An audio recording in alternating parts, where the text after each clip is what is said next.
Hi, everyone. Thank you for joining me on this podcast episode. When I first started tossing around the idea of doing a podcast, my heart, my inspiration was really just to give back and to share some of the things I've learned and I'm learning in the business world and personally. And so I hope you really enjoy this episode, enjoy other episodes. And if you like it, please share, please comment on it because I really enjoy seeing that. And I hope you enjoy this episode. All right, welcome everyone to the next episode of Winning with Beckwith, and I am excited and delighted. I don't know why I just said delighted, but anyway, we have Keith Elgin on the show, so welcome to the show. Thank you, glad to be here. Keith is currently the worship director of a live church, which I'm going to do a bad job of describing, the full encompass of a live church. So how many campuses are there? So we have two in Southeast Virginia. Yep. And then we have one in St. Louis, Missouri. And then we have one that meets at a correctional facility in Virginia. That's a partnership with God Behind Bars. It's a campus there. Yep. And then we have a kind of a partner church in Manila, Philippines. That it's obviously it doesn't look exactly like our church here, but they do watch the weekend messages and they do kind of stuff. So we partner with them and help them too. So So it's a very large church that covers really a huge geographic area now.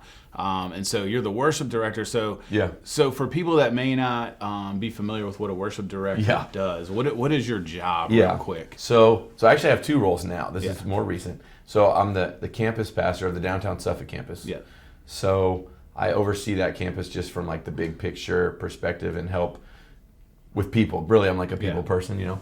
So the worship director role is I see that I lead that centrally. So that does not include the Philippines and it does not include right now the God Behind Bars campus. But I kind of lead from a higher level the St. Louis location, the Western Branch, and the two Southeast Virginia locations. Yeah. And so I'm really kind of I kind of carry out the vision of the church as it relates to worship. So I really understand. Like those that don't go to church, I don't mean to interrupt you. Okay. What is worship? Okay. Let's start at the beginning. Let's go. No, I think that's so you walk into church, right? Yeah. And there's at our church, let's say our church, you walk in, right? There's people in the lobby. There's music vibing in the lobby. You know, it's basically like Christian Urban Outfitters music. So it like feels good. It's vibey. We got a coffee shop. And it's like welcoming, right? Then we got 9:30. Let's say the service starts, right? Boom. There's a countdown. There's music playing. We have a band, right? Drums, bass, guitar, piano, some vocalists. We kind of got a little bit of we got lights and a video wall, and it's like a fun experience. It's real immersive experience. Yeah. So I oversee the band side of that. Yes. Also the lobby vibe music. The vibe. That's important. It's important. So I oversee that. So you manage a bunch of different bands. And I'm just essentially So I'm just trying to break it down. So I knew that, right? Because I go to that church. It's a great church, so we go to church together. Yeah. But that's he essentially oversees a bunch of different bands and creative people, which we're going to get into in a minute. But I don't want to get into yet. Okay. I just wanted the audience to kind of understand who we have here. He's amazing. So so we'll get into that in a second. Okay. But if everybody knows. Yeah, if you've been on the Winning with Beckwith podcast, I do a lot of complimenting. Okay. Right. So I might say you're a legend or amazing. Yeah. Right. Just go with it. You say those things all the time. So you're just a complimentary person, I think. That's good. That's good. I think that's a good thing. So anyway, I wanted to, before we get into the what you do every day, because I think you bring a little bit different perspective, which is why I wanted to have you on. But tell us about who you are as a person, family. Tell us about your family real quick. Yeah, so my wife, Emily, we've been married for 14 years. Yeah. Almost 14 years, 13 and 3/4. So I don't want to be the guy that's we've been married for 17 and then I get home and it's we've been married for 20. Make sure you get it exact. You got that right. So, and right now we have 3 little boys, 5, 3 and 1, and we have another baby that's coming in. Awesome. Did you know this? I didn't actually know that. Congratulations. We haven't really publicized it, so I don't know when this podcast is coming out. You got a couple weeks. Okay, good. But that's coming in a few months, and so it's it's like a circus in our house, jumping off the couches and wrestling and crying and then playing and swords and, all that sort of stuff. So it's like that all the time. Our oldest just got in T-ball, so we're having practice and, that kind of stuff.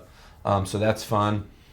I grew up involved in church, and I always, I love sports. I played sports all growing up. I actually wanted to be a basketball coach, so I went like the teacher route, and I thought, if I'm a teacher, I could get summers off. That's pretty sweet, and then I can also coach sports, and so I get to do these the schedule's kind of nice, and I get to coach sports, and because that was always what I was driven to do, and then just as life went on, God kind of opened doors for me. I feel like to help me see what maybe was a better path for me, and so I even started going to grad school. After one day of grad school to get a teaching license, I was like, this is not for me. This is, And so the music doors opened, and the church avenue happened. I started writing music and releasing music and doing all that kind of stuff. But, it's funny that you're asking really about who I am, because for up until, I've been on stage leading songs, or even playing like at coffee shops, or I've kind of traveled. I have traveled all around the world and played music or led worship or done these things with different bands and spoken at multiple continents. And you do that, and you're on stage in front of people enough, and you kind of can start believing your own hype. Oh, for sure. And it's not that I was walking around feeling like some kind of way about myself, but it starts to become like what you do starts to become who you are. So it's like over this last year, and you're a leader, and you're in front of people, and you're helping lead volunteers and manage staff, and at one point I started an organization that still kind of functions in the background, but I'm not as involved with it, and doing those things is great, but I think what I have learned about myself is those things don't define me as a person. So who I am and is just who I feel like I was created to be, apart from I can sing what you get off the stage and someone's like, oh man, I love when you sing, you're my favorite singer in the world, you're a legend. People say that. So I'm not putting words in your mouth, but in all honesty, because you are, we have a very big church, right? And so in the community, I can certainly see how you would be easily recognizable. When you're on stage, right, that can happen. And so I think it's a good point, though, that you bring up, and I wasn't really planning on going here yet, but that's good, is that when you become your job, that you identify with, that's who you are, it can really steer you down the wrong path. And so I think it's a good point, because I make it a point, especially to my children, but really anybody I can talk to, is like, you are Keith. Yep. Right? You happen to be a legend in the worship directing. No, but you happen to, play music, or you happen to, preach, or you happen to do these things, but that's not who you are. Right. Right? God gives you talents. God gives me talents. God gives us all talents, right? And so when we look at those talents, right, God wants us to use those talents, but that's not who we are. Yeah. And so what I wanted to do, and you really did a great job, I wanted to just get the audience to know, like, hey, this guy's a family man. Yeah. I know your children, right? Can I say their names? Sure. So your oldest is Freedom, and so I just think it's great. Can you just tell the audience why you named them Freedom? What goes behind that? Yeah. So there's two reasons. There's a scripture that says, and it is for freedom that Christ set us free. Yeah. So that was kind of the baseline for it, and we're not like, my wife is creative too, and so it's just like John, Steve, like those types of names. It just wasn't good enough for you. Nothing wrong with if your name's John or Steve or Matt. Love that you're listening to the podcast. Nothing wrong with that. Yeah, that's right. Please keep subscribe and share. Exactly. But one of our friends wrote this song called "Death Was Arrested," and we were, and I remember this because we were like, okay, let's like one. We didn't know. We were like 7 months into getting ready to have a baby and still didn't have a name, and so we took like a beach trip, just me and Emily. And Emily was my wife's name, by the way. I didn't say. Did I say that earlier? I don't know. No, but okay. I knew that. Okay. His wife's name's Emily. Yes. So they wrote this song called "Death Was Arrested," and there's this part in the song that talks about freedom, and it says, "But Jesus arose with our freedom in hand."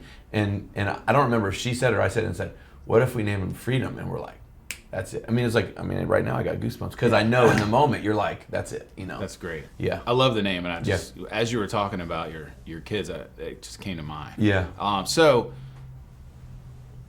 you graduated from George Mason. I did. Right? Yeah. And you said you were, originally, you studied education? English. So I was going to be an English teacher. So I got an English degree, and so I got like a provisional license to teach. I actually taught English for 1 year in high school.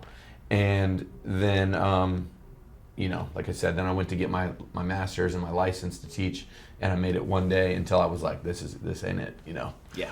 So that makes sense. Yeah. I had a 1 day in an 8th grade class, and I determined I wasn't going to be a teacher either. So it took you 1 year. It took me 1 day. So that's good. Yeah. And so one thing though, I always ask everybody like something that not many people know about you. Mm-hmm. And so I was going to ask you that, and I still might. But there's one thing that I know that not a lot of people know. But you wrote a viral song. You wrote a song that went viral. I did. So let's talk about that. Yeah, so that might have been the thing. If you said people don't know about you, you just exposed it. So somehow along the way, so I've been writing music for church for 15 years now. Yeah, I guess 17 years, and somewhere along the way, I did this event with somebody that at the time was the Redskins. He was a linebacker. Now they're the Commanders. Yeah. He was a linebacker. Commanders. He had an organization, and I played at this event. And while I was there, this is just how it works. You're here, and you're just available, and then you meet somebody, and they ask you to do something, whatever. Yeah. So I meet a guy there who hosts a radio show. We kind of hit it off. He's a sports talk radio show, and in college, I hosted a sports talk radio show. Oh wow! So we had this something else we didn't have. Yeah. So he's like, hey. Would you be willing to? Yeah. My co-host hates this song. Would you be willing to rewrite the lyrics to kind of mock him, and we'll surprise him? You come in the studio. So I did, and then they're like, it'd be great if you could write a theme song for us. So it was another parody song. So then they're like, hey, what if you wrote a parody song for the Nationals when they go to the playoffs? So then it was like, okay, what about Kirk Cousins? So I wrote this parody for Kirk Cousins, and so he was the quarterback for them at the time. So I start writing these parody songs. So every time this big thing, and it turned into like I wrote one for the Caps, and the Caps were the number 1 seed in the playoffs, and they lost in the first round, and it was this huge upset, and I started getting all this hate on Twitter. It was like, this is your fault, this never, you know what I mean? And they're like, never write a song again. And but the year the Nationals were in the World Series, I was like, I'm just pumped, Yeah. So I write this song for the Nationals. It was a parody to "Can't Stop the Feeling," Justin Timberlake, and. Should you sing it? All right, that would be awkward. I'm sure if you Google that, you can find it. It's on YouTube and Facebook, yeah. But I wrote this song that all in one night. I wrote it and recorded it the night they won the NL to go to the World Series. They're going to play the Astros. So I wrote this whole song. I recorded it at my house, and then I put it out there the next day. And, it was like, everyone's hyped, all the Nats fans. So I don't know how many, 70,000 in the first day or two or something. Yeah. So then, Fox 5 DC called me and they're like, would you come on? And so I went on the air there and did it. And I went back on the radio with my friends in DC and did it there. And so it just became this thing that I never knew I knew how to write parody songs, but apparently I do. So it went viral, and that's great. Yes. So you're famous. Sort of, yeah. Most people don't know me by name, but if I'm like, hey, did you ever hear this parody song? People are like, yeah. I'm like, yeah, that was me. They're like, oh, it's that sort of thing. So. No, that's good. That's good. Yeah. So transitioning a little bit, so I wanted everybody to just kind of get to know who you were. Mm-hmm. Going back to what you do today, I really wanted you on the podcast because I think you bring a different perspective to leadership. So most of the guests that we have on or are from the business world. Yep. And so I feel like working in as a pastor, right, or working for a nonprofit is different in a lot of ways. And also, you happen to lead and manage creative people, and I want to touch on that too. But the first thing I really wanted to get into is you lead some people that are paid, but the majority of the people you lead are not paid. They're volunteers. That's right, yeah. Right? And so what would you say some of the keys are to leading volunteers or individuals serving at the church? How do you get people to show up? I guess that's what I want. Well, it's funny because these are ongoing conversations, so like that I have with my leaders and with the staff and stuff, and I think it's probably pretty much anything that happens with any relationship, like I think communication is important, showing value is important, making it fun is important. So one thing on our team that's important, so we tell everybody, so our team is high commitment, because you're going to have a rehearsal, which before rehearsal you're going to have to practice.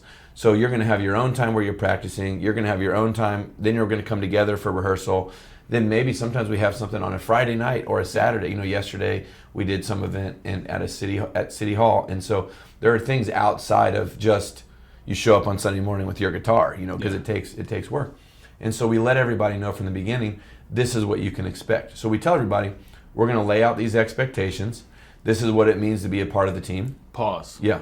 That's really good, and I want to touch on that. Yeah. And so one thing that I think is key here is with the leadership from the very beginning, you're laying out expectations. Yeah. Because what I see a lot of times, and this happens all the time in the business world, is like you just hire somebody, right, that is getting paid, and you tell them to do a job, right, and then they start doing it wrong, but you never really told them from the beginning what the expectation was from the job, right? So then you can't hold them accountable to that, right? That's it. And so go ahead. I didn't mean to cut you off. No, expectations are key. Yeah, that's exactly it. So we have a friend and we worked with this organization in the past, my wife and I, and the leader, Jean, she says that unspoken expectations is premeditated resentment. Yeah. So from in our perspective, our team, we're so relational. We spend a lot of time together. What we do is relational. You have to be, even just on a practical music level, I'm not even talking about spiritually. Yeah. The drums and the bass have to work together. The piano and the electric guitar have to work together. This is like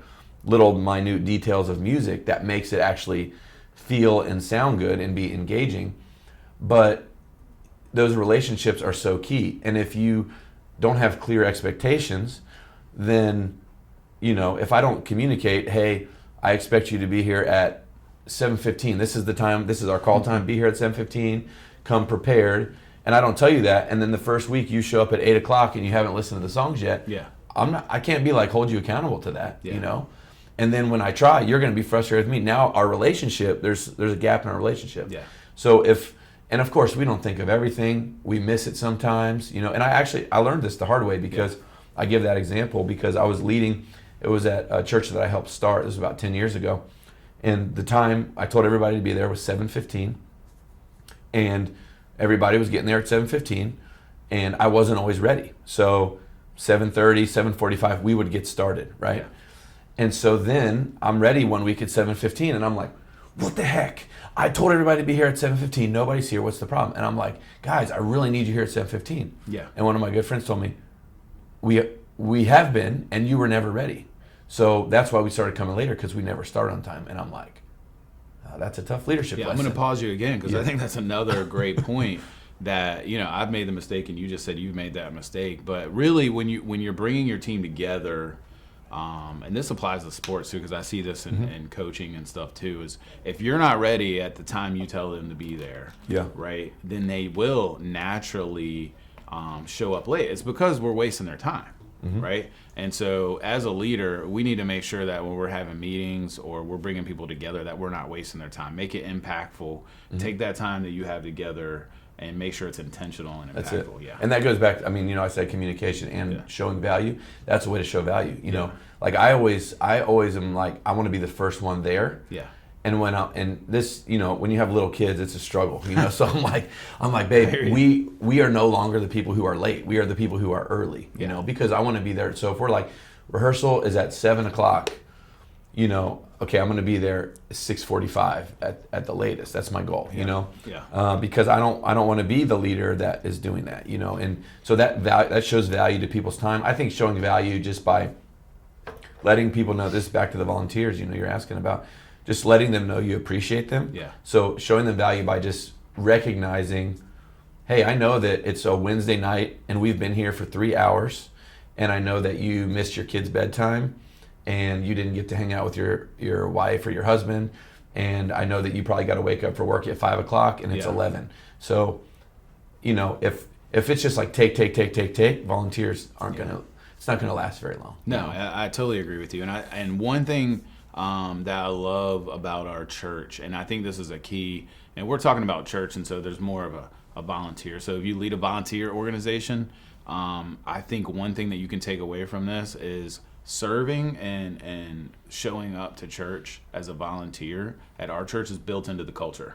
Yeah. And so it obviously starts with the right expectations and stuff, but that's something that's been built into the culture. And so even if you work at a company, you may not have volunteers, but there are certain things that you have to build into the culture early. Mm-hmm. Yeah. And so obviously the reason it's built into our culture is we believe that the local church is important. Yeah. And Sundays, if you don't know, there's a lot of work that goes into Sundays at a church, right? I mean, behind the scenes, hundreds of volunteers. So it's not just I know you probably just show up and you're ready. Yeah, play my guitar. No preparation, but really, there's tons of preparation that goes into it. But it's a part of the culture, and I think that's key. If you want to have volunteers at a nonprofit or a church, show up, appreciate them, set expectations, right, and then also you just kind of have to build that in the culture. That's just what we do. Yep. Right.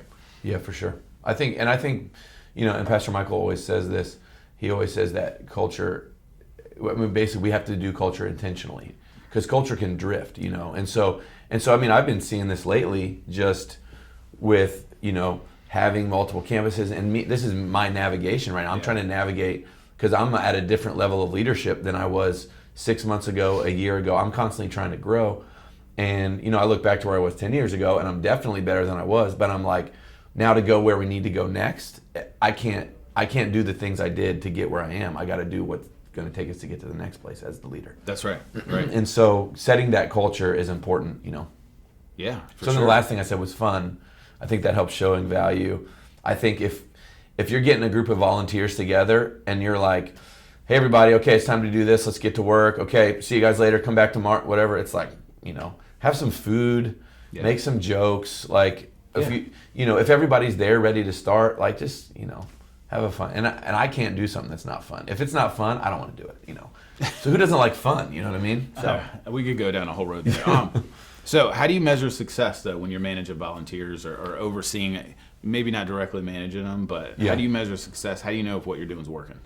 This is a little bit different probably than most areas, but I think you can look at the output. So part of the output that we look at is we're serving. So we're looking at the response of the people in the church. Are people engaged in the worship? So meaning when we're playing the songs, are people singing or are they just standing there like this? If they're standing there with their arms crossed, then something's going on. And sometimes that's somebody singing a wrong note. Sometimes that's on the planning end, maybe this song, that wasn't it. We should have done, something like that. So I think success like that. But I think when we look at, are more people wanting to get involved? Yeah. Are the people who are involved wanting to do more? Because there are people on the team now that we're like, hey, you've been doing this for like 6 weeks in a row, which is for some people we have a Tuesday morning prayer meeting. So they're there on Tuesday morning, they're there on Wednesday night for a service, they're at Thursday night rehearsal, and then they're at church for like 6 or 7 hours on Sunday. So like if that's a good sign that people are doing that, Then on the other hand, if there are people that are like, hey, I'm blocked out for the next 8 weeks, I can't do this for the next 8 weeks, we're probably going to sit down and have a conversation, just make sure on a personal level, hey, is everything okay? So I think looking at engagement on the volunteers and do more people want to be a part of it. So healthy things grow. So if we have a team of 60, 80 people, and then a year from now we have a team of 30 to 40 people, it's like, let's dissect it. And maybe there was like a big military move, and we live in a military community, so 20 people moved, so maybe it's just that. But maybe it's not. Maybe it's the expectations were not set ahead of time, or maybe the communication that we should be having isn't happening, or maybe people don't feel valued, Yeah, I think what you just said was all good, and what I like there is you talk a lot about evaluating what you're doing. Yeah. Hey, did I do something? Was the song choice not right? Were we doing something where were they not engaged enough, right? Mm-hmm. And I just think it was a good pause moment because as leaders, you have to constantly be looking at yourself. And I know I say this a lot, but we always have to be looking at ourselves and what we could do better. Because generally, if something's not working and we're in charge of it, it's usually because of us, right? Not all the time, right? But that's the weight of being a leader. Yeah, for sure. So I want to talk a little bit about excellence, right? Okay. So we talk a lot about excellence at our church, but doing things, not just doing things, but doing things the right way, I think is something that's so important. And because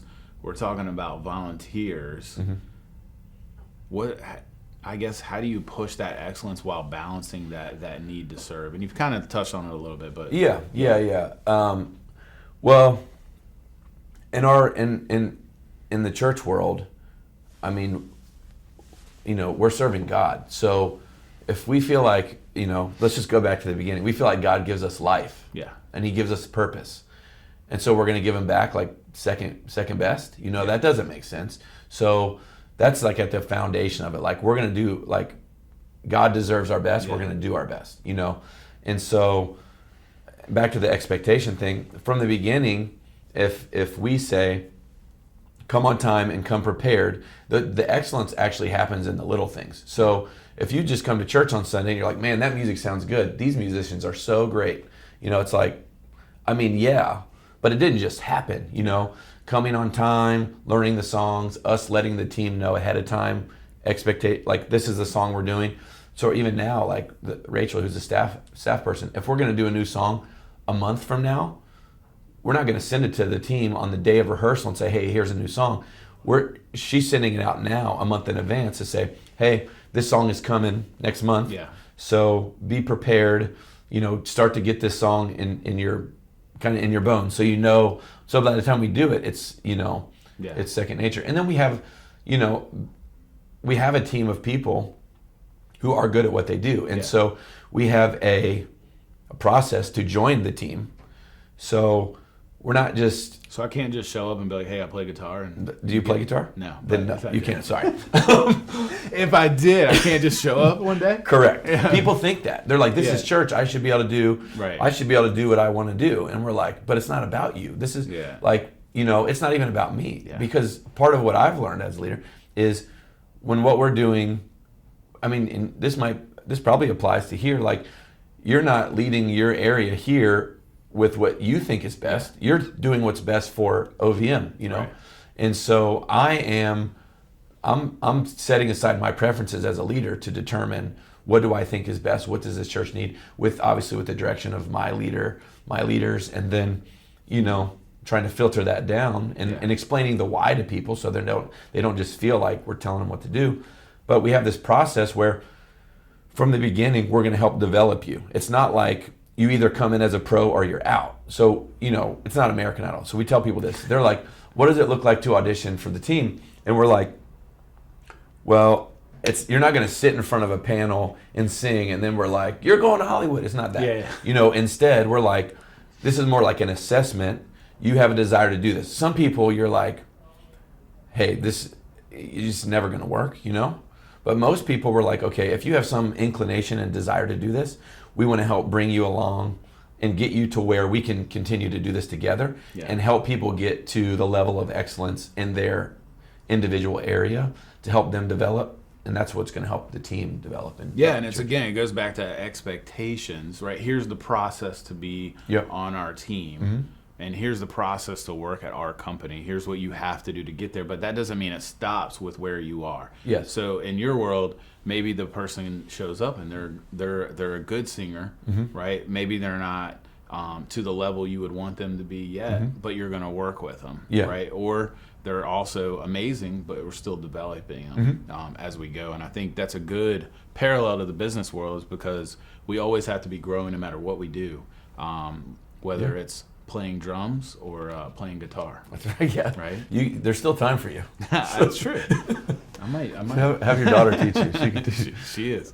She's tried. It just doesn't work. Doesn't stick. Yeah. So I know we're getting close to the end. So there's a couple. Number one, I want to give you a minute to talk about the new song that's been released. By a live church, and you're a big part of that. But before we do that, you are leading musicians and creative people, Mm-hmm. and so not everybody's always leading musicians, but you may be leading creative people. So like marketing, generally speaking, are a little bit more creative than people like me. I have very little creativity, and I appreciate people that are creative. But tell me what it's like to lead creative people. Like, what are some of the challenges and some of the ways you do that? I think creative people, it's art, and so art has a lot of feel to it, and so I think it can start to be like we talked about earlier. It can be like an identity thing. So if I tell you, hey, that you're playing the piano, and I'm like, hey, can you play it like this instead of that? I'm not saying you as a person, as a creative person, are terrible at the piano, but people feel that, So. Because they own that, like that's a personal belief. That's that they personally identify with. Yeah, and it's like an artistic, there's an artistic expression. Thing, yeah. And so, it's like everyone's a little bit of a prima donna in what we do, and so you kind of have to get to know individuals, and you can't lump everybody together and be like, everybody's just so touchy-feely and, whatever. But you have to get to know the individuals and help speak to them. But understanding that, some people want details. They want to know they need to know this, and they need the structure. Some people, you can just tell them one time and they got it. Some people, they have, ADD and they're thinking about this other stuff. And so you're like, hey, you got that? Repeat it back to me. Like there's not just a catch-all way to do it. So that makes it challenging. But we really do have a team approach. So like at a rehearsal, I'm giving that as an example. We have multiple leaders at a rehearsal. So one person's working with the vocalist, one person's working with the band, one person's doing this, and I'm kind of like helping bring it all together, kind of a little bit like a music producer. And I think that ends up, the person who's leading the vocals can talk to those people like they need to be talked to. The band person can talk to these people like they need to be talked to. And, there's not, like I said, there's not really a catch-all way to do it, and it makes it challenging. But I think you just got to give clear direction. I think you have to be aware. Yeah. Right? You have to be aware that everybody thinks differently, and that's why I wanted to bring that up because managing creative people isn't really that much different than managing anybody else. Yeah. Other than the fact that it's going to be different, and you need to approach things different based on how that person reacts to things or how that person, how their personality is, basically. Yeah, and I think if there's clear vision and you can help people understand why you're doing what you're doing, I think that can ease some of that awkwardness with creative people where they feel like you're attacking them. Yeah.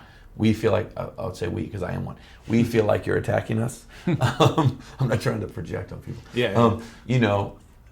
But if I can understand why we're going where we're going, and I understand that there's something bigger happening and I'm a part of it, then I can get on board with it versus if you're just telling me what to do, that's a little frustrating, You don't want to be boxed in as a creative person. No, never a good thing. Never, so.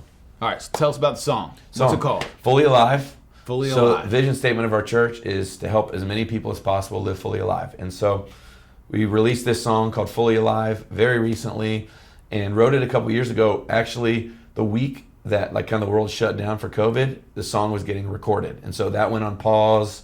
And then there was like all these times that we were going to release it.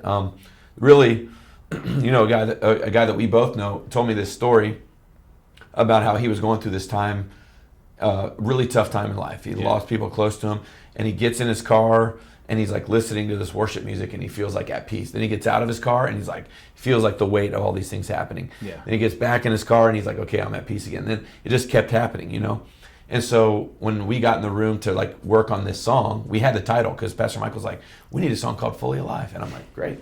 So I had the story, I shared the story. Yeah.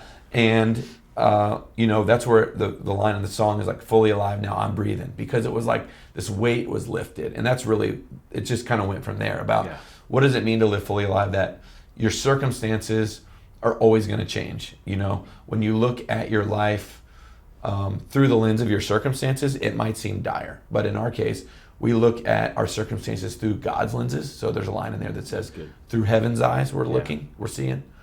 If you look at your circumstances through those lenses, you realize, okay, this doesn't define me. This isn't the end. There's more going on right now. And you can kind of like breathe easy in there. So yeah, I love that description. I mean, I've heard the song for a couple years now because you guys have been playing it, but it wasn't released. So where can we find that? Spotify, Apple Music, Amazon Prime. Fully Alive. If we just search for Fully Alive by Live Worship, we can find the song. Yep, that's right. Yeah, if you haven't heard it, I would definitely check it out. It's fun. I love it. And more to come. Keith, working on a remix. A remix? Yeah. Okay. All right, I'm excited. But thank you so much for coming on. Yeah, man. Amazing. I felt like we could have talked a lot longer. There was a couple are's I wanted to go down, but I knew you would keep talking. And so I will keep talking. Yeah, we talked about before the show. We're like he told me that he talks a lot.